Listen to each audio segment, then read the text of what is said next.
أعوذ بالله من الشيطان الرجيم. بسم الله الرحمن الرحيم. اقرأ باسم ربك الذي خلق خلق الإنسان من علق اقرأ وربك الأكرم الذي علم بالقلم علم الإنسان ما لم يعلم. وأشهد أن محمدًا عبده ورسوله أما بعد. محترم حاضرین کرام اور خواتین اسلام، اللہ رب العالمین کا شکر اور احسان ہے کہ آج ہم نے 19ویں تراویح مکمل کی ہے۔ اللہ سبحانہ و تعالیٰ سے دعا ہے الہ العالمین تو ہماری اس تراویح کی نماز کو شرف قبولیت عطا فرما اور اس نماز کو ہمارے لیے ذخیر آخرت اور ذریعہ نجات بنا، آمین۔ حاضرین کرام، آج کی تراویح کی نماز میں 19واں پارہ تلاوت کیا گیا جو سورہ فرقان کی بقیہ آیات پر، اس کے بعد سورۃ الشعراء مکمل، پھر اس کے بعد سورہ نمل کی کچھ آیات پر مشتمل تھا۔ جہاں سے آج کے پارے کی ابتدا ہو رہی ہے، اللہ سبحانہ وتعالیٰ نے فرمایا وَقَالَ الَّذِينَ لَا يَرْجُونَ لِقَاءَنَا لَوْلَا أُنزِلَ عَلَيْنَا الْمَلَائِكَةُ أَوْ نَرَى رَبَّنَا، کہ وہ لوگ جو ہم سے ملاقات کی امید نہیں رکھتے، یعنی اللہ تعالیٰ کے سامنے حاضر ہونے کی امید نہیں رکھتے، آخرت کا انکار کرتے ہیں، بعث و نشور کا، دوبارہ پیدا کیے جانے کا، دوبارہ اٹھائے جانے کا انکار کرتے ہیں، ان لوگوں نے نبی صلی اللہ علیہ وسلم سے کہا، کافروں نے کہا، اور یہ بات انہوں نے نبی علیہ السلام کو پریشان کرنے کے لیے کہی۔ انہوں نے کہا کہ لولا انزل علینا الملائکہ، ایسا کیوں نہیں ہوتا کہ ہمارے اوپر فرشتے نازل ہوں؟ آپ بولتے ہیں کہ میرے پاس ایک فرشتہ آتا ہے جبریل علیہ السلام کی شکل میں، ہمارے پاس بھی فرشتہ آ سکتا ہے۔ لولا انزل علینا الملائکہ، ہمارے پاس فرشتے کیوں نہیں آتے؟ چلے ٹھیک ہے، فرشتے نہ آئے نہ آئے، او نرى ربنا، ہم اپنے رب کو کیوں نہیں دیکھتے؟ ہم اپنے رب کو دیکھ لیتے تو ہم اس رب پر ایمان لے آتے۔ آپ کو اتنی زیادہ محنت کرنے کی ضرورت نہیں پڑتی، اتنا پریشان ہونے کی ضرورت نہیں پڑتی۔ کافروں نے نبی صلی اللہ علیہ وسلم کو پریشان کرنے کے لیے، آپ کو عاجز کرنے کے لیے یہ جملہ نبی صلی اللہ علیہ وسلم سے کہا۔ اللہ رب العالمین نے اس کا جواب بہترین انداز میں دیا۔ اللہ نے اولاً تو یہ کہا لَقَدْ اسْتَكْبَرُوا فِي أَنفُسِهِمْ، یہ لوگ گھمنڈ کر رہے ہیں اپنے آپ میں۔ پہلے تو یہ کہا کیونکہ جب انسان گھمنڈ کرتا ہے تب اس طرح کی باتیں کرتا ہے تاکہ وہ سامنے والے کو عاجز کر دے، ہرا سکے، ورنہ وہ یعنی لاجک کے اعتبار سے، عقل کے اعتبار سے بات کرنے کی کوشش کرتا ہے۔ جب انسان بالکل الگ ہٹ کر کے بات کرنے لگے جو عقل میں بھی سمانے والی بات نہ ہو، اس کا مطلب کہ وہ گھمنڈ کا شکار ہو گیا۔ وَعَتَوْا عُتُوًّا كَبِيرًا، اور یہ لوگ بہت بڑی سرکشی کا کام کر رہے ہیں۔ اس کے بعد اللہ نے بہترین جواب دیا يَوْمَ يَرَوْنَ الْمَلَائِكَةَ لَا بُشْرَىٰ يَوْمَئِذٍ لِّلْمُجْرِمِينَ، یہ آج فرشتوں سے ملنے کی دعا کر رہے ہیں کہ ہم فرشتوں سے ملاقات کیوں نہیں کرتے، ہمارے پاس فرشتے کیوں نہیں آتے۔ جس دن یہ فرشتوں کو دیکھ لیں گے نا، ان کی ہوا ٹائٹ ہو جائے گی۔ یوم یرون الملائکہ لا بشرا یومئذ للمجرمین، اس دن مجرموں کو کوئی خوشخبری نہیں ہوگی۔ اور کس دن یہ دیکھیں گے؟ مرتے وقت فرشتے حاضر ہوتے ہیں، جب روح نکالنے کے لیے فرشتے آتے ہیں۔ اللہ سبحانہ وتعالیٰ نے کافروں کے تعلق سے بیان فرمایا کہ جو کافروں کا جب روح نکالتے ہیں فرشتے تو کیا بولتے ہیں؟ اخرجوا انفسکم اليوم تجزون عذاب الہون، تم اپنے روحوں کو خود نکالو، آج تمہیں رسوائی کا عذاب دیا جائے گا۔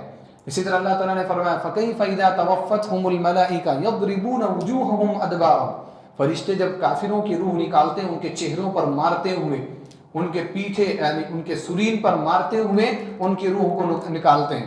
اللہ کے رسول صلی اللہ علیہ وسلم نے اپنی احادیث کے اندر فرمایا کہ جب کافروں کی روح نکالنے کے لیے فرشتے آتے ہیں تو کہتے ہیں کہ أَيُّهَا الرُّوحُ الْخَبِيثَ اُخْرُجِي، اے خبیث روح تم نکل وہاں سے۔ وہ روح بھاگتی ہے، اور نبی علیہ السلام نے اس کی مثال بیان فرمائی کأنما ينتزع الصفود من الصوف المبلل، کافر کی روح کیسے نکالی جاتی ہے؟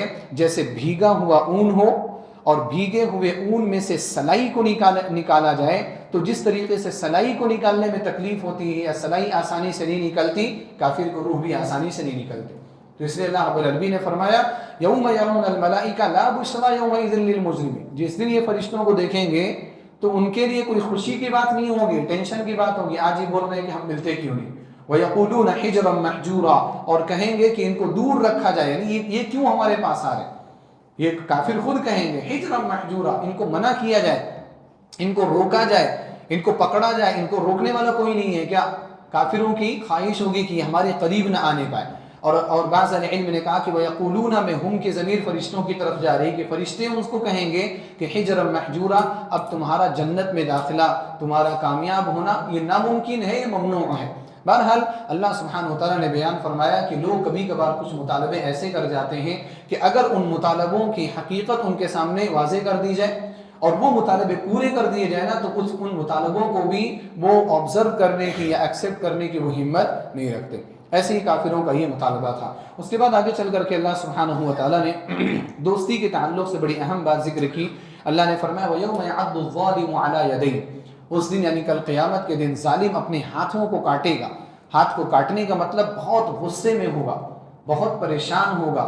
کیوں کاٹے گا؟ کہے گا یقول یا لیتنی اتخذت مع الرسول سبیلا، کہے گا کاش کہ میں نے رسول کا راستہ اپنایا ہوتا، یا ویلتا افسوس، لیتنی کاش، لم اتخذ فلانا خلیلا، میں نے فلاں کو اپنا دوست نہیں بنایا ہوتا، لقد اضلنی عن الذکر بعد اذ جاءنی، اس نے نصیحت آنے کے بعد، قرآن کریم جیسی کتاب آنے کے باوجود اس نے مجھے گمراہ کر دیا۔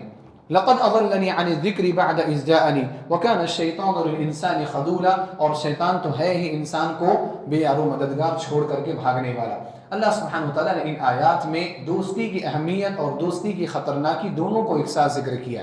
اگر آپ کے دوست صحیح ہیں جو آپ کو خیر کی طرف راغب کرتے ہیں، جو آپ کے دین میں آپ کی مدد کرتے ہیں، تو یہ دوستی آپ کے لیے اچھی ہے۔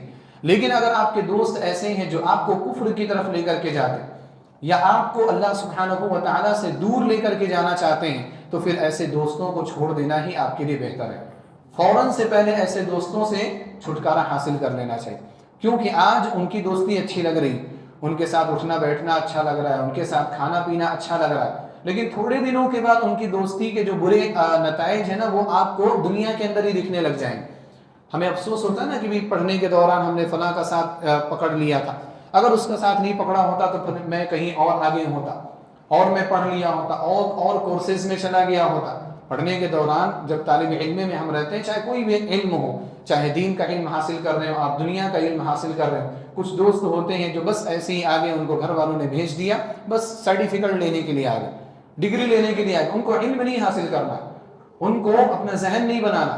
اب ہم لوگ کیا ہے، یا بعض طالب علم کیا ہے، ایسے لوگوں کے ساتھ ہو جاتے ہیں اور ان لوگوں کے ساتھ ہو کر کے وہ علم کو چھوڑ دیتے ہیں۔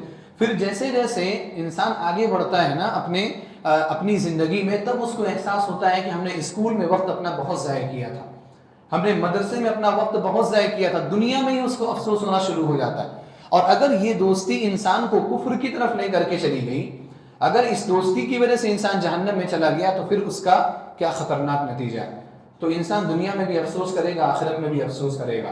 تو دوست آپ اچھے بنائیے، دوستوں کے چکر میں آ کر کے ان کو خوش کرنے کے لیے آپ اللہ رب العالمین کو ناراض نہ کریں، آپ اپنے دین کو نہ چھوڑیں۔ اللہ رب العالمین نے ان آیات کے اندر دوست کی اہمیت اور خطرناکی دونوں کو ایک ساتھ ذکر کر دیا کہ اہمیت یہ ہے کہ اگر آپ ٹھیک ٹھاک دوست اپنائیں گے تو وہ آپ کو دینداری کی طرف لے کے جائیں گے، خطرناکی یہ ہے کہ وہ آپ کو ہلاکت کے گڑھے کی طرف لے کر کے جائیں گے۔ اب آپ کو فیصلہ کرنا ہے اچھے دوست اختیار کرنا ہے یا برے دوست۔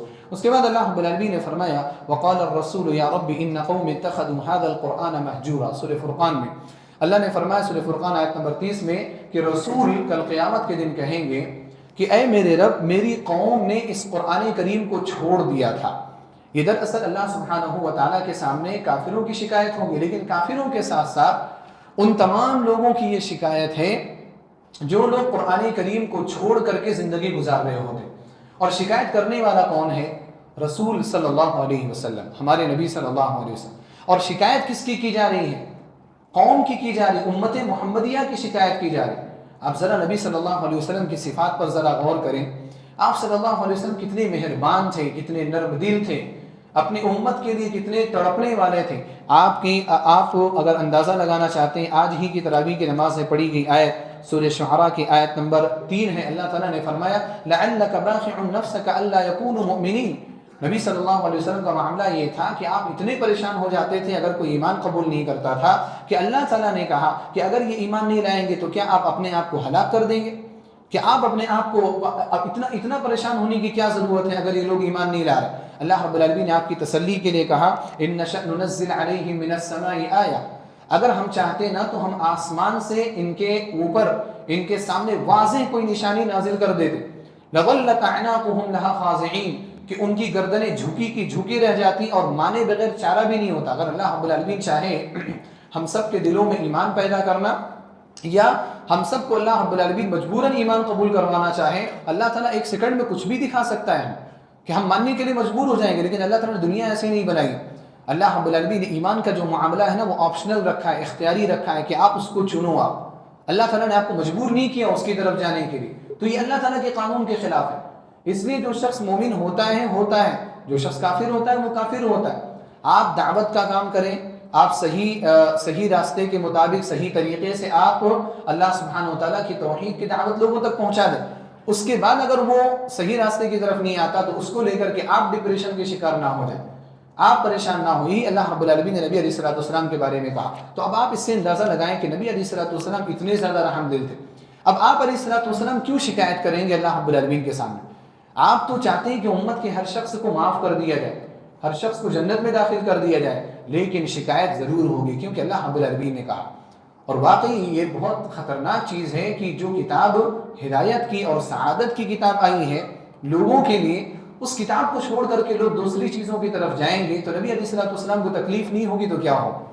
آج کے دور میں اگر کوئی ایک مصنف ہے، کوئی مؤلف ہے، چھوٹا موٹا کوئی کتاب لکھنے والا 10-20 صفحے کی بھی کتاب لکھ دے تو وہ چاہتا ہے کہ میری کتاب پڑھی جائے۔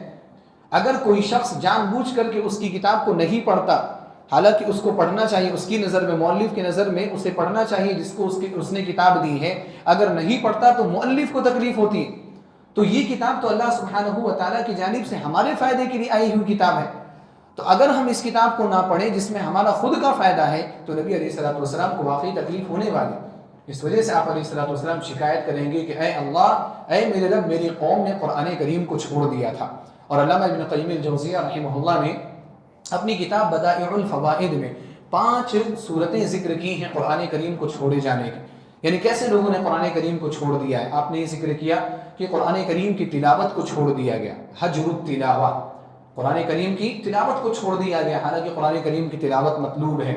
اسی طریقے سے حجر الاستماع، قرآن کریم کی تلاوت کے سننے کو چھوڑ دیا گیا۔ گانے آج ہمارے موبائلوں میں، لیکن قرآن کریم کی تلاوت ہمارے یہاں نہیں۔ ہماری زبانوں پر بہت سارے سنگروں کے نام آ جائیں گے، لیکن ہماری زبانوں پر قراء کے نام نہیں آئیں گے کہ جو اچھا قرآن پڑھنے والے۔ حجر الاستماع، قرآن کریم کی تلاوت کے سننے کو چھوڑ دیا گیا، حالانکہ قرآن کریم کی تلاوت کو سننا بھی کیا ہے؟ اللہ کے رسول صلی اللہ علیہ وسلم کی سنت ہے۔ اللہ کے رسول صلی اللہ علیہ وسلم نے ابی بن کعب رضی اللہ تعالیٰ عنہ سے تلاوت سنی، عبداللہ بن مسعود رضی اللہ تعالیٰ عنہ سے تلاوت سنی۔ نبی علیہ الصلوۃ والسلام نے کہا عبداللہ بن مسعود رضی اللہ تعالیٰ عنہ کو پڑھیے آپ، تو انہوں نے کہا کہ اللہ کے رسول صلی اللہ علیہ وسلم میں پڑھوں حالانکہ آپ کے اوپر قرآن کریم نازل کیا گیا؟ تو نبی علیہ الصلوۃ والسلام نے کہا انی احب ان اسمعہ من غیری، میں پسند کرتا ہوں کہ میں قرآن کریم کو اپنے علاوہ دوسرے لوگوں کی زبانی سنوں۔ تو نبی علیہ الصلوۃ والسلام کا یہ جملہ یہ بتاتا ہے کہ قرآن کریم کی تلاوت کا سننا بھی کیا ہے؟ سنت ہے۔ اگر آپ پڑھ نہیں سکتے تو آپ سنیے۔ حجر الاستماع، تو قرآن کریم کی تلاوت کے سننے کو چھوڑ دیا گیا۔ تیسرا حجر التدبر، قرآن کریم کے سمجھنے کو چھوڑ دیا گیا۔ لوگ قرآن کریم سمجھ نہیں رہے، تلاوت کر لیتے ہیں بہت سارے لوگ، لیکن قرآن کریم میں کیا کہا گیا اس کو سمجھنے کی کوشش نہیں کرتے، اور سمجھنے کے بعد تو پھر تدبر کا جو مسئلہ ہے نا، غور و فکر کرنے کا، وہ بڑا آگے کا مرحلہ۔ پہلے سمجھا تو جائے، پہلے مفہوم تو سمجھ میں آ جائے، پہلے ترجمہ تو سمجھ میں آ جائے کہ کیا کہا جا رہا ہے، یہ بھی چیز چھوڑ دی گئی ہے۔ حجر العمل بھی، چوتھا اس کے اوپر عمل کو چھوڑ دیا گیا، یعنی لوگ اللہ رب العالمین کے احکام کو سنتے ہیں، چلے ٹھیک ہے آپ خود ترجمہ نہیں پڑھ پاتے، آپ کے سامنے قرآن کریم کے احکام تو بیان کیے جاتے ہیں، پھر بھی اس پر آپ عمل نہیں کرتے۔ حجر العمل بھی، قرآن کریم پر عمل کرنے کو چھوڑ دیا گیا۔ اور اس کے بعد آخری اور پانچواں اور آخری حجر التداوی بھی، قرآن کریم کے ذریعے سے علاج کرنے کو چھوڑ دیا گیا۔ قرآن کریم علاج ہے، رقیہ کریے آپ، سورہ فاتحہ پڑھیے، دوسری صورتوں کے ذریعے سے سر درد کر رہا ہے، بخار ہے، آپ دوا بھی لیجئے، دوا کے ساتھ ساتھ آپ رقیہ بھی کریں کلام الہی کے ذریعے سے۔ یہ 5 صورتیں ابن قیم الجوزیہ رحمہ اللہ نے ذکر کی کہ لوگوں نے اللہ رب العالمین کی طرف سے نازل کردہ قرآن کریم کو چھوڑ دیا۔ کیسے چھوڑ دیا؟ تو اس کی یہ صورتیں ہیں۔ اس کے بعد اللہ رب العالمین نے سورہ فرقان میں ہی آیت نمبر 45 سے لے کر کے بڑی زبردست قدرتی دلائل کو ذکر کیا کہ اللہ تعالیٰ کی قدرتی دلائل کو ذکر کرنے کا مقصود اللہ رب العالمین اپنی وحدانیت کو ثابت کرنا چاہتا ہے کہ اللہ تعالیٰ یکتا ہے، بے مثال ہے، اس کے علاوہ کوئی خالق نہیں ہے۔ اللہ نے فرمایا الم تر الی ربک کیف مد الظل، کہ آپ دیکھتے نہیں ہو کہ اللہ تعالیٰ نے سائے کو کیسے بڑھایا. سایہ اللہ تعالیٰ نے ہمارے سائے کو نا نشانی کے طور پر اللہ تعالیٰ نے ذکر کیا، ہمارا سایہ. کیف مد الظل ولو شاء لجعله ساکنا، اللہ تعالیٰ نے فرمایا کہ اگر اللہ تعالیٰ چاہتا تو اس کو جامد کر دیتا ایک برابر. لیکن ہمارا سایہ کیا ہے، کبھی چھوٹا ہوتا ہے پھر بڑا ہوتا ہے، کبھی سایہ رہتا ہی نہیں ہے. زوال کے ٹائم پہ جب سورج بالکل سر کے اوپر ہوتا ہے سایہ نہیں رہتا. پھر جب اس کے بعد سورج زائل ہوتا ہے پھر ہمارا سایہ ہونا شروع ہوتا ہے، دھیرے دھیرے دھیرے کر کے سایہ آدھا ہوتا ہے، پھر 1 مثل ہوتا ہے، پھر 1.5 مثل ہوتا ہے، پھر 2 مثل ہوتا ہے. اور پھر جب سورج بالکل ڈوبنے والا ہوتا ہے تو ہمارا سایہ کتنا لمبا ہوتا ہے. اللہ تعالیٰ نے سائے کو دلیل بنایا. اور اس کے بعد کہا ثم جعلنا الشمس علیہ دلیلا، پھر سائے کے لیے ہم نے سورج کو دلیل بنایا. سایہ کیسے پتا چلے گا؟ اگر سورج نہ ہو یا روشنی نہ ہو تو سایہ کیسے پتا چلے گا؟ اللہ تعالیٰ نے کہا کہ تمہارے سائے کو واضح کرنے کے لیے ہم نے سورج کو دلیل بنایا، اس سے تمہیں پتا چلے گا کہ یہ سایہ اللہ رب العالمین نے تمہارا بنایا. ثم قبضناہ الینا قبضا یسیرا، پھر اللہ تعالیٰ نے کہا کہ پھر ہم سورج کو کیا ہے اپنی طرف دھیرے دھیرے قبض کر لیتے ہیں. پھر اللہ نے فرمایا وَهُوَ الَّذِي جَعَلَ لَكُمُ اللَّيْلَ لِبَاسًا، وہی وہ ذات ہے جس نے تمہارے لیے رات کو لباس بنایا. اور لباس بنانے کا معنی یہ ہے کہ سونے کا وقت بنایا. وَالنَّوْمَ سُبَاتًا، اور نیند کو تمہاری تھکن کے کاٹنے کا ذریعہ بنایا. دیکھو نیند بھی اللہ سبحانہ وتعالیٰ کی جانب سے نعمت ہے. اگر نیند نہ آئے تو انسان کیسا پریشان ہو جاتا ہے، حیران ہو جاتا ہے کہ کیا کرے گا. کیونکہ جب ہم سو جاتے ہیں تو ہم ریچارج ہو جاتے ہیں، ہم ریفریش ہو جاتے ہیں. ورنہ ہم مستقل طور پر ایسے کام نہیں کر سکتے. ہم تراویح کی نماز بھی نہیں پڑھ سکتے، ہم کچھ بھی نہیں کر سکتے اگر ہماری نیند نہ ہو. تو نیند کتنی بڑی نعمت ہے، اور اس نعمت کا احساس اس وقت ہوتا ہے جب کبھی نیند نہ آئے. اللہ نے فرمایا وَالنَّوْمَ سُبَاتًا وَجَعَلَ النَّهَارَ نُشُورًا، اور دن کے وقت کو ہم نے تمہارے لیے پھرنے کا وقت بنایا کہ پوری زمین میں جاؤ اور ادھر ادھر اللہ سبحانہ وتعالیٰ کے فضل کو تلاش کرو. اللہ رب العالمین نے ان کو آیات کے طور پر، نشانیوں کے طور پر ذکر کیا. اور پھر یہ اللہ سبحانہ وتعالیٰ کی جانب سے ٹائم مینجمنٹ کی بھی رہنمائی کہ یہ تمہارے ٹائم ہے، یہ تمہارے اوقات ہیں، یہ تمہیں کام کرنے، رات میں سونا ہے، نیند بھی لینی ہے تمہیں، تاکہ نیند کے ذریعے سے تم اپنی تھکان کو دور کرو، اور دن بھر تمہیں کام کرنے کی کوشش کرنی. تو اللہ رب العالمین نے ہمارے ٹائم کو بھی مینیج کیا. وَهُوَ الَّذِي أَرْسَلَ الرِّيَاحَ بُشْرًا بَيْنَ يَدَيْ رَحْمَتِهِ، وہی وہ ذات ہے جس نے ہواؤں کو، اللہ رب العالمین نے کہا کہ وہی وہ ذات ہے جس نے ہواؤں کو بارش سے پہلے خوشخبری کے طور پر بھیجا. بارش ہونے والی ہو اس سے پہلے ہوائیں چلتی ہیں، ٹھنڈ ہوائیں، تو وہ ہوائیں خوشخبری دیتی ہیں کہ بارش ہونے والی. کہیں دور بھی بارش ہو ٹھنڈی ہوائیں آنے لگتی ہیں، اور ہمارے نفس میں ایک عجیب فرحت اور خوشی کا احساس ہوتا ہے کہیں نہ کہیں تو بارش ہو رہی. اور اس ہوا کے اندر جو مادہ رہتا ہے، جو بہتری رہتی ہے، جو انسانی جسم کو فریش کرنے کا جو مادہ رہتا ہے وہ الگ ہی لیول کا رہتا ہے. اللہ رب العالمین نے کہا یہ بھی اللہ تعالیٰ کی نشانی ہے. وَأَنزَلْنَا مِنَ السَّمَاءِ مَاءً طَهُورًا، اور ہم نے آسمان سے پاک صاف پانی کو اتارا. یعنی اللہ رب العالمین نے بارش کو نازل کیا جو پاک صاف ہے. اور یہی جو بارش کا پانی ہے نا، یہ جو جتنے بھی سبزے اور پیڑ پودے جو اگتے ہیں وہ سب بارش کے پانی سے اگتے ہیں. یہی بارش کا پانی ندیوں میں جا کر کے اکٹھا ہوتا ہے جو ہمارے استعمال میں آتا ہے، جو ہمارے پینے کے کام میں استعمال ہوتا ہے. ورنہ جو سمندروں میں جو پانی ہے، وہ سمندروں کا پانی جو ہے وہ سبزہ نہیں اگا سکتا، وہ کھارا پانی، وہ سبزے کو خراب کر دے گا، جلا دے گا، پیلا کر دے گا. یہ پانی جو اللہ رب العالمین بارش کے طور پر نازل کرتا ہے نا، اسی بارش سے ہی پیڑ پودے اگتے ہیں. اللہ رب العالمین نے فرمایا لِنُحْيِيَ بِهِ بَلْدَةً مَيْتًا، تاکہ ہم اس کے ذریعے سے ایک مردہ زمین کو زندہ کر سکیں. وَنُسْقِيَهُ مِمَّا خَلَقْنَا أَنْعَامًا وَأَنَاسِيَّ كَثِيرًا، اور اسی بارش سے ہم بہت سارے جانوروں کو اور بہت ساری مخلوقات کو ہم سیراب کرتے ہیں. پھر اس کے بعد اللہ نے فرمایا وَلَقَدْ صَرَّفْنَاهُ بَيْنَهُمْ لِيَذَّكَّرُوا، یہ ساری باتیں ہم نے لوگوں کے درمیان تفصیل کے ساتھ بیان کی تاکہ لوگ نصیحت حاصل کریں. فَأَبَى أَكْثَرُ النَّاسِ إِلَّا كُفُورًا، لیکن اس کے باوجود اکثر لوگ نفرت کی راہ اپناتے ہیں، بدکنے کی راہ اپناتے ہیں، دور جانے کی راہ اپناتے ہیں، اللہ سبحانہ و تعالیٰ کے قریب نہیں آتے. اس کے بعد اللہ رب العالمین نے سورہ فرقان آیت نمبر 60 میں، یعنی جس آیت میں ہم نے سجدہ کیا، وہاں پر ایک اہم بات اللہ نے ذکر کی. وَإِذَا قِيلَ لَهُمُ اسْجُدُوا لِلرَّحْمَنِ، کہ جب ان کو کہا جاتا ہے کافروں کو کہ رحمان کو سجدہ کرو. قَالُوا وَمَا الرَّحْمَنُ، تو وہ کہتے ہیں کہ رحمان کون، یہ کیا ہے، رحمان کیا ہے. أَنَسْجُدُ لِمَا تَأْمُرُنَا وَزَادَهُمْ نُفُورًا، کیا ہم اس ذات کو سجدہ کریں گے جس کا آپ ہمیں حکم دیں گے. اور اس چیز نے ان کے نفرت میں اور اضافہ کیا. اس آیت سے پتہ یہ چلا کہ کافروں کے یہاں ایک بات یہ بھی تھی کہ وہ اللہ سبحانہ و تعالیٰ کی صفات کا بھی انکار کیا کرتے تھے.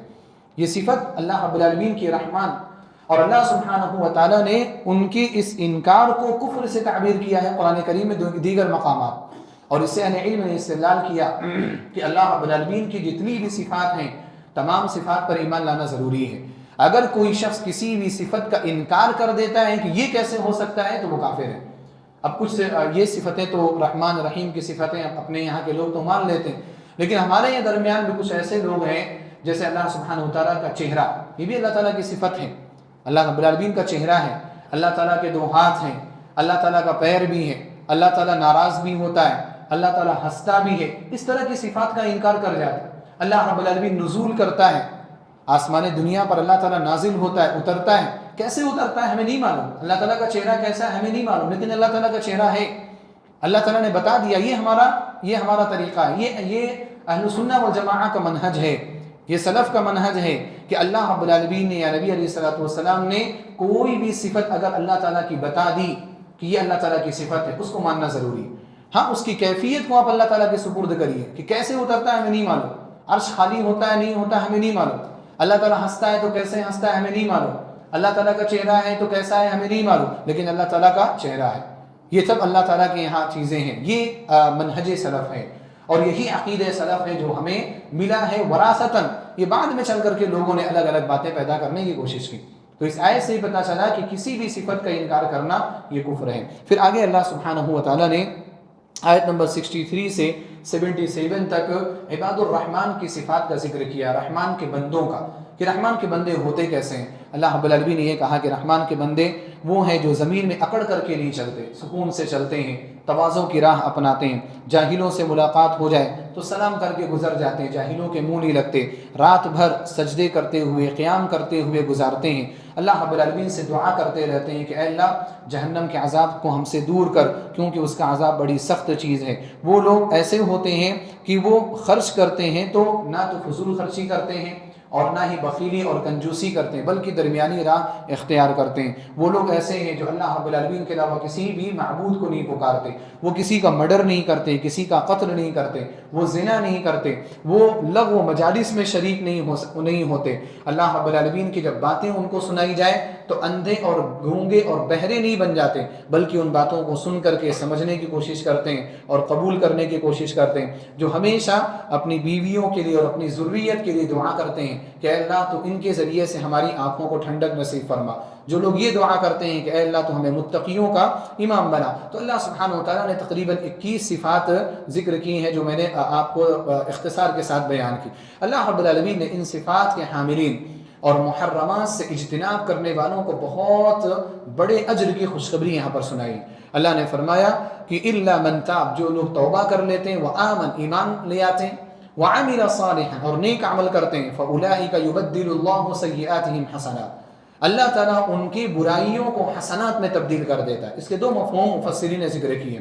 پہلا مفہوم یہ ہے کہ جب انسان توبہ کر لیتا ہے تو اس کی حالت بدل جاتی ہے، پہلے وہ گناہ کر رہا ہوتا ہے اور اب کیا ہے اچھائیاں کر رہا ہوتا ہے، تو یہ مفہوم ہے اس کا کہ اللہ تعالیٰ اس کے گناہوں کو حسنات میں بدل دیتا ہے، یعنی پہلے وہ گناہ کر رہا ہوتا ہے، اب اللہ تعالیٰ اس کو حسنات یعنی اچھائیاں کرنے کی توفیق دیتا ہے۔ اور دوسرا مفہوم جو مفہوم بھی صحیح ہے کہ اللہ سبحانہ و تعالیٰ پچھلے کیے ہوئے گناہوں کو بھی نیکیوں میں تبدیل کر دیتا ہے، یعنی اگر کوئی اخلاص کے ساتھ اللہ رب العالمین کی طرف لوٹ کر کے آ رہا ہے، توبہ کر رہا ہے اور پچھلے گناہوں پر شرمندہ ہے اور اب گناہ نہیں کرتا اور عزم مصمم کر کے بیٹھا ہے نا، تو پچھلے جو گناہ ہوئے ہیں اللہ تعالیٰ ان کو بھی کیا کرے گا، اللہ تعالیٰ ان کو بھی نیکیوں میں تبدیل کر دے گا۔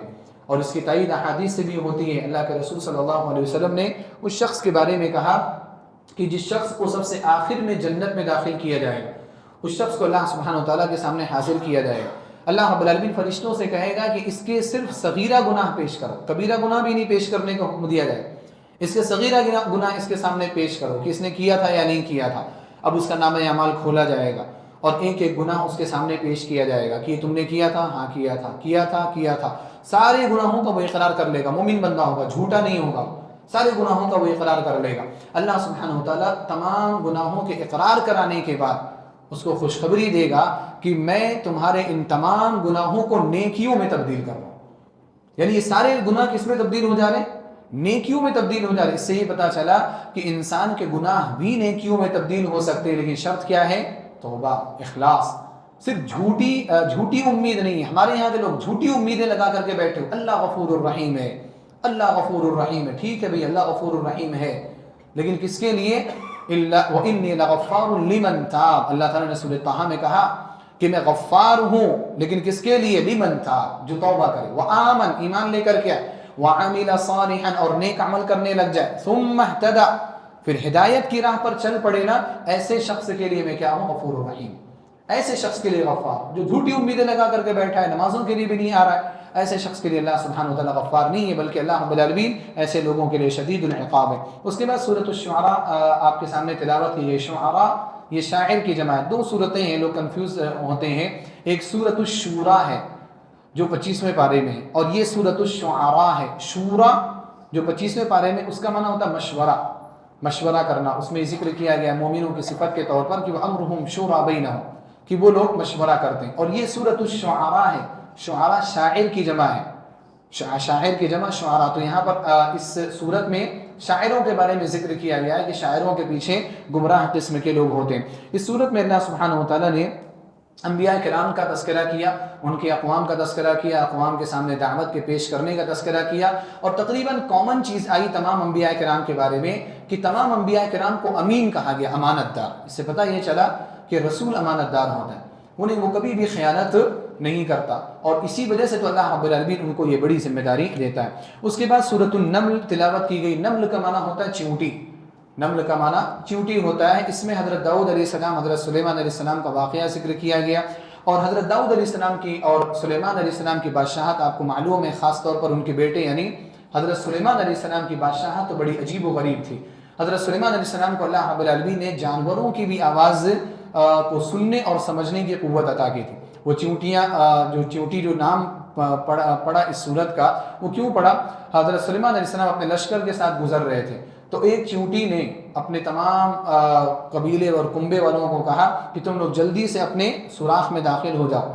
لا يحطمنکم سلیمان، کہیں ایسا نہ ہو کہ سلیمان علیہ السلام تمہیں روندتے ہوئے چلے جائیں. وہم لا یشعرون، اور ان کو پتہ بھی نہ چلے، یعنی ان کو احساس بھی نہ ہو اور وہ تمہیں روندتے ہوئے چلے جائیں. اسی مناسبت سے اس سورت کو سورۃ النمل کہا جاتا ہے. یہاں پر ایک ادب بتایا گیا. دیکھیے، اگر کسی شخص کی جانب سے کچھ غلطی ہو جاتی ہے، کچھ نقصان ہو جاتا ہے، جیسے ہم لوگ گاڑی واڑی چلاتے رہتے ہیں، کہیں کسی کو ٹھوکر لگ گئی، کچھ بھی ہو گیا، کبھی ہم سے ہو جاتا ہے، کبھی ہمارے ساتھ کسی کے ذریعے سے ہو جاتا ہے، تو انسان کیا ہے، وہاں پر لڑائی کرنا شروع کر دیتا ہے، حالانکہ وہ چیز جان بوجھ کر کے نہیں ہوتی.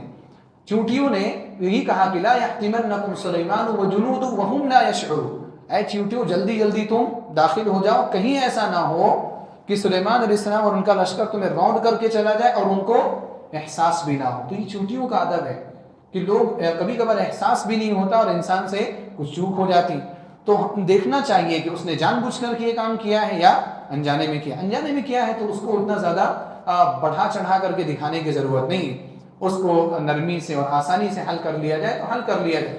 اور اس میں بہت اہم آداب ہے. وقت ختم ہو گیا ہے ورنہ میں ذکر کرتا. جیسے ایک ادب یہ بھی ہے کہ جب ہدہد جو پرندہ ہے، ہدہد پرندہ غائب ہوا، حضرت سلیمان علیہ السلام نے تلاش کی اس کی، تو حضرت سلیمان علیہ السلام نے کیا کہا؟ ما لی لا ارى الہدہد ام کان من الغائب، مجھے کیا ہو گیا کہ میں ہدہد کو نہیں دیکھ رہا ہوں یا وہ غائب ہے. دیکھیے جملہ کیا ہے، ہم لوگ پہلے ڈائریکٹ ڈھونڈ رہے ہیں ہدہد کہاں گیا، بھاگ گیا، اس کا یہی کام ہے، کبھی حاضر نہیں رہتا. ہم لوگ ایسا بولتے ہیں نہیں. حضرت سلیمان علیہ السلام نے پہلے اپنے آپ پر عیب لگایا، پہلے اپنی غلطی کو اعتراف کیا. ما لی لا ارى الہدہد، مجھے کیا ہو گیا کہ میں ہدہد کی نہیں دیکھ رہا ہوں، میں ہدہد کو دیکھ نہیں پا رہا ہوں، میں دیکھنا چاہ رہا ہوں لیکن نہیں دیکھ پا رہا ہوں، مجھے کیا ہو گیا. اس کے بعد دوسری مرتبہ کہا کہ ام کان من الغائبین، یا وہ غائب میں سے ہے. یہ سوال کیا، حکم نہیں لگایا. یہ ادب ہوتا ہے. اور آپ کے جو الفاظ ہوتے ہیں نا، الفاظ اور جملوں کا انتخاب، یہ بہت اہمیت رکھتا ہے آپ کی زندگی میں. آپ کے جملوں کا انتخاب کبھی کبھار آپ کو بڑی سے بڑی لڑائی میں پھنسا سکتا ہے، اور آپ کے جملوں کا صحیح انتخاب نہ بڑی سے بڑی لڑائی سے آپ کو آسانی سے نکال بھی سکتا ہے، بہت بڑی مشکل سے نکال بھی سکتا ہے. اس لیے جملہ آپ کیا ادا کر رہے ہیں، کس کو کیا بول رہے ہیں، اس پر بہت زیادہ غور کرنا چاہیے. اس پر ایک آخری بات بول کر کے میں بات ختم کروں گا. ہدہد کے بارے میں عبداللہ بن عباس رضی اللہ تعالی عنہما نے ذکر کیا کہ ہدہد مہندس تھا، یعنی انجینئر تھا. ہدہد کا کام کیا تھا؟ سلیمان علیہ السلام کے لشکر میں وہ انجینئر تھا. کیسا؟ وہ پانی کو تلاش کرتا تھا. جب کبھی بھی قافلہ نکلتا تھا لشکر تو ہدہد پہلے آگے آگے جاتا رہتا تھا اور وہ دیکھتا تھا کہ پانی کہاں پر ہے. اور اس کو اللہ سبحانہ و تعالیٰ نے اتنی قوت دی ہے کہ وہ زمین کے اندر کے پانی کو بھی محسوس کر سکتا ہے. تو وہ ہدہد آگے جاتا تھا، کہیں بھی پانی ملتا تھا تو حضرت سلیمان علیہ السلام کو آ کر کے خبر دیتا تھا کہ فلاں جگہ پر پانی ہے. حضرت سلیمان علیہ السلام وہاں پر پڑاؤ کرتے تھے. جناتوں کو حکم دیا جاتا تھا، وہ وہاں پر بورنگ کرتے تھے اور وہاں سے پانی نکالتے تھے اور پورا جو قافلہ ہے وہ قافلہ سیراب ہوتا تھا. تو یہ ہدہد کا کام تھا. عبداللہ بن عباس رضی اللہ تعالیٰ عنہ نے یہ بات بیان کی. ایک مرتبہ عبداللہ بن عباس رضی اللہ تعالیٰ عنہ نے یہ جب قصہ بیان کیا ہدہد کے بارے میں کہ وہ انجینئر تھا، تو آپ کے درس میں خوارج میں سے ایک شخص بیٹھا ہوا تھا جس کا نام تھا نافع بن ازرق. بہت مشہور خارجی ہے اور بڑے فتنے اس نے کیے ہیں اسلامی تاریخ میں. تو یہ بندہ وہاں پر بیٹھا ہوا تھا ان کے درس میں. تو جیسے ہی عبداللہ بن عباس رضی اللہ تعالیٰ عنہ نے یہ بات کہی، فوراً اس نے اعتراض شروع کر دیا. اس نے کہا کہ کیا آپ کس سے سنا رہے ہیں آپ، یعنی جیسے ہمارے یہاں بولتے ہیں نا آپ پھینک رہے ہیں آپ. اس نے اسی انداز میں ان کو کہا کہ کیا آپ بہکی بہکی باتیں کر رہے ہیں، اس کی کیا اصل ہے؟ ہدہد کہاں سے، وہ انجینئر کہاں سے ہو سکتا ہے؟ پھر اس نے نا اپنی بات کی ایک دلیل بھی پیش کرنی چاہیے. اس نے کہا کہ دیکھو ہمارے یہاں کا کیا ہوتا ہے، بچہ آتا ہے اور تھوڑے سے دانے لے کر کے ہدہد کو اپنے جال میں پھنسا لیتا ہے، اپنے ہدہد کا شکار کر لیتا. ہدہد اتنا بڑا انجینئر ہے تو وہ چھوٹے سے بچے کے جال میں کیسے پھنس جاتا ہے، کیسے اس کا شکار ہو جاتا ہے؟ اب یہاں پر آپ دیکھیے عبداللہ بن عباس رضی اللہ تعالیٰ عنہ کا تعامل. اس نے اعتراض کر لیا. عبداللہ بن عباس رضی اللہ تعالیٰ عنہ نے اسی وقت اپنے شاگردوں کو کہا کہ میں چاہتا ہوں کہ اس کا جواب نہ دوں، میں اس شخص کا جواب نہ دوں، میں چاہتا ہوں، لیکن اگر میں نے آج اس کا جواب نہیں دیا تو یہ اپنے ساتھیوں کے درمیان جائے گا اور کہے گا کہ آج میں عبداللہ بن عباس کو ہرا کے آیا ہوں، آج میں عبداللہ بن عباس کو ہرا کے آیا ہوں، اس وجہ سے اس کو جواب دینا ضروری ہے. پھر اس کو مخاطب کیا اور کہا کہ ادھر سنو. اور اس وقت ایک جملہ کا بڑا بہترین جملہ ہے، آپ نے فرمایا انه اذا جاء القدر عمي البصر وذهب الحذر. آپ نے کہا کہ دیکھو جب تقدیر غالب آ جاتی ہے تو نگاہ اندھی ہو جاتی ہے اور ہر طرح کے حیلے بہانے اور ہر طرح کے احتیاطات ختم ہو جاتے ہیں. یعنی آپ کے جملے کا مفہوم کیا ہے کہ ہدہد انجینئر ہے، اللہ سبحانہ و تعالیٰ نے اس کو یہ کوالٹی دی ہے، یہ ماننا پڑے گا آپ کو، لیکن کبھی کبھار اچھی کوالٹی والا انسان بھی کیا ہوتا ہے، پھنس جاتا ہے. اب وہ تو بیچارہ جانور ہے، جو انسان ہوتا ہے نا اتنا عقل مند ہوشیار، وہ بھی پھنس جاتا ہے. بڑے سے بڑے لوگ پھنس جاتے ہیں، غلطی کر جاتے ہیں. کیوں غلطی کر جاتے ہیں؟ یعنی جب تقدیر آئے گی نا تو پھر کچھ بھی احتیاطات کام نہیں کریں گے. آپ ڈیلی ایک انجیکشن لگاتے رہو کہ میرے باڈی میں، میرے جسم میں کوئی بیکٹیریا پیدا نہ ہونے پائے، کوئی انفیکشن پیدا نہ ہونے پائے. کیا آپ ڈیلی انجیکشن لگا کر کے آپ 1000 سال جی لو گے؟ نہیں جی سکتے آپ. اذا جاء القدر، اگر تقدیر آ گئی، مرنے کا وقت آ گیا نا، عمی البصر، نگاہ اندھی ہو جاتی ہے. کام کبھی کبھار کچھ لوگوں کا ایکسیڈنٹ ہوتا ہے، دیکھو پتہ ہی نہیں چلا کہ کیا ہو، وہی ہوتا ہے جو تقدیر آ گئی غالب. سب کچھ دعا پڑھ کر کے چلا انسان، سب کچھ کر کے چلا، لیکن عمی البصر، نگاہ اندھی ہو گئی. وذهب الحذر، اور تمام احتیاطات کیا ہو جاتے ہیں، ختم ہو جاتے ہیں. تو ایسے ہدہد کے ساتھ ہوتا ہے. یہ جواب عبداللہ بن عباس رضی اللہ تعالیٰ عنہ نے اس کو دے. اس سے پتہ یہ چلا کہ دیکھیں ہر زمانے میں ایسے لوگ رہے ہیں جو دروس میں سے اعتراضات کرنے والی باتیں نکال لیتے ہیں. ہر زمانے میں ایسے لوگ رہتے ہیں. تو ان کو عبداللہ بن عباس رضی اللہ تعالیٰ عنہ کے جیسے ہینڈل کرنا چاہیے، جیسے انہوں نے عبداللہ بن عباس رضی اللہ تعالیٰ عنہ نے ان کو ہینڈل کیا. انہوں نے کوئی غصے کا مظاہرہ نہیں کیا، آپ ناراض نہیں ہوئے، بلکہ آپ نے اس کو سمجھایا. اور اس کا فائدہ کیا ہوا کہ نافع بن ازرق نے کہا کہ واللہ لا اجادلک فی القرآن بعد ھذا، اللہ کی قسم اب قرآن کے بارے میں اس کے بعد میں تم سے کوئی بھی بحث نہیں کروں گا، آپ تو بہت بڑے عالم ہیں. اس نے اعتراف کیا. اور ایک خوبی آپ دیکھو اس زمانے کے خوارج کی، وہ خارجی تھا لیکن اس کی خوبی تھی کہ جب اس کو جواب دے دیا گیا نا تو وہ قبول کر لیا کہ ہاں ٹھیک ہے یہ جواب ہے، صحیح ہے. لیکن ہمارے یہاں کے جو گمراہ قسم کے جو لوگ ہیں، آپ ان کو ایک نہیں آپ 10 جواب دے دو، وہ ماننے کے لیے تیار نہیں ہو. تو فرق ہے اس زمانے میں اور آج کے زمانے میں. اللہ سبحانہ و تعالیٰ سے دعا ہے الہ العالمین تو ہم سب کو قرآن کریم سے محبت کرنے، قرآن کریم کے احکام پر عمل کرنے کی توفیق عطا فرما. آمین. وآخر دعوانا الحمد للہ رب العالمین. والسلام علیکم ورحمۃ اللہ وبرکاتہ.